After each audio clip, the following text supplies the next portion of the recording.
नमस्कार किसान भाइयों, स्वागत है आप सभी का हमारे यूट्यूब चैनल एसके एग्रीकल्चर में। किसान भाइयों, आज की इस वीडियो में हम बात करने वाले हैं कि सरसों की फसल में फूल आते समय वो कौन सी 3 गलतियां हैं जो आपको नहीं करनी है, अन्यथा आपके सरसों की फसल खराब हो जाएगी और आपको बम्पर उत्पादन प्राप्त नहीं होगा। तो इस वीडियो को आप आखिर तक लगातार कंटिन्यूस देखते रहिए, ताकि जो भी जानकारी मैं आप तक पहुंचाने वाला हूं वो अच्छे से आप तक पहुंच जाए और आप ये गलतियां ना करें, ताकि आपको भी अच्छा उत्पादन सरसों की फसल से प्राप्त हो।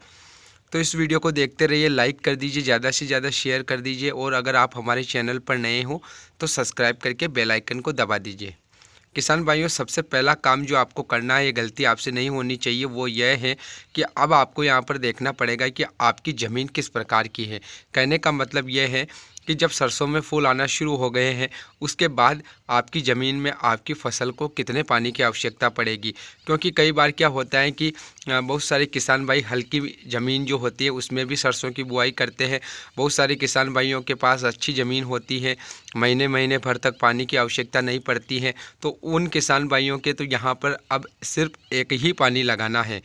लेकिन जिन किसान भाइयों की हल्की ज़मीन है उनको एक और पानी देना पड़ेगा। तो ये चीज़ मैं पहले क्लियर कर देता हूँ कि अगर आपको ऐसा लगता है कि आपकी ज़मीन में अब फूल वाली अवस्था आ चुकी है, अब यहाँ पर एक ही पानी देने से आपकी सरसों की फसल जो है पककर तैयार हो जाएगी, तो अब आपको यहाँ पर देखना पड़ेगा कि जो फूल वाली अवस्था पर आप पानी लगाने वाले हो, जब आपके सरसों की फसल में लगभग 70 से 80% फूल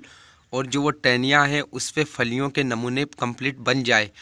उस टाइम पर आपको अपनी सरसों में वो अंतिम पानी लगा देना है। अगर आपको एक ही पानी लगाना है तो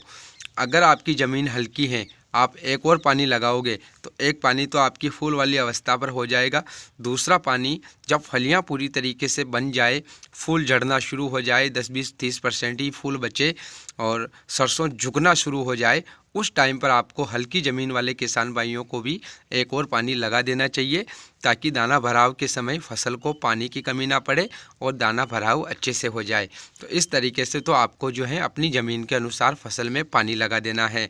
ये सावधानी बहुत ही ज़रूरी है, क्योंकि अगर आपने गलत टाइम पर पानी लगा दिया, ज़्यादा लगा दिया, तो सरसों ख़राब हो सकती हैं। दूसरा जो काम करना है वो आपको ये करना है कि जब टहनियों पर फूल होते हैं, फलियां बनना शुरू हो रही होती हैं, उस टाइम पर मोइले का अटैक होता है।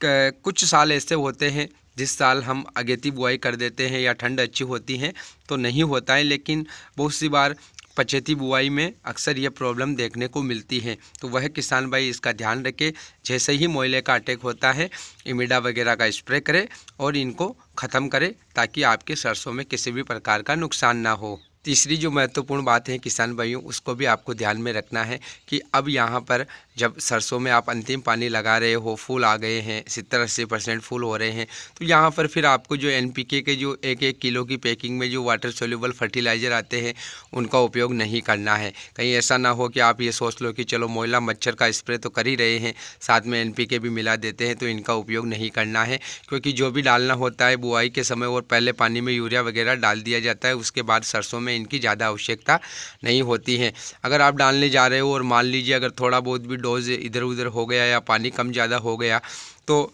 जो एनपीके फर्टिलाइज़र स्प्रे के दौरान जो जाता है वो तुरंत रिएक्ट करता है। अगर आपने डोज ज़्यादा रख दिया, पानी कम रख दिया, तो जो टहनियों पर छोटी छोटी फलियां होती हैं वो उन पर असर करेगा, उनको सफ़ेद पटक के सूखा देगा, तो इससे जो है नुकसान हो सकता है। तो इस नुकसान से बचने के लिए आप जो है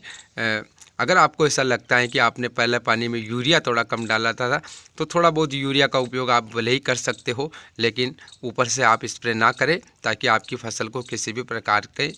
से नुकसान ना हो। तो ये 3 बातों का आप ध्यान रखें और अच्छा उत्पादन आप अपनी सरसों की फसल से प्राप्त करें। तो उम्मीद है ये वीडियो आपको ज़रूर पसंद आई होगी। लाइक से सब्सक्राइब जरूर करना। मिलते हैं अगली नई वीडियो में, तब तक के लिए धन्यवाद।